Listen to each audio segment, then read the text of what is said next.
Il-kap tal-Partit Nazzjonalista Alex Borg għal li Gvern Nazzjonalista jfittex li Għawdex jibbenefika minn programm speċifiku ta' fondi Ewropej b'allokazzjoni dedikata għal gżira. F'konferenza organizzata mill-membru parlamentari Ewropew Peter Agius, Dr. Borg sostna li l-allokazzjoni ta' fondi Ewropej għal Għawdex għandha tkun garantita u separata mill-pakketti ġenerali allokati lil Malta.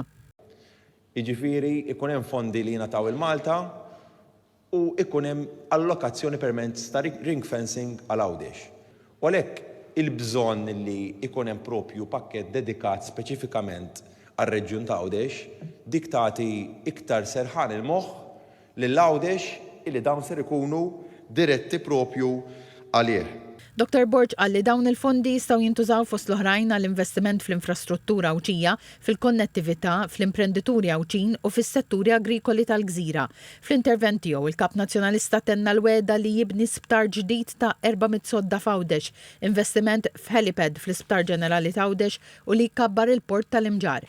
Dr. Borg qal li Partit Nazzjonalista fil-Gvern jibni żewġ vapuri ġodda għal Gozo Channel u jwaqqaf l-operat tal-MV Nikolaus. Qal ukoll li jerġa' jibda servizz tal-merkanzija bejn Għawdex, il-Port il-Kbir u l-Freeport b'skeda regolari. Il-Kap Nazzjonalista semma wkoll proposta għal breakwater f'Marsal Forn u investiment fuq 150 km ta' toroq arterjali u residenzjali f'Għawdex.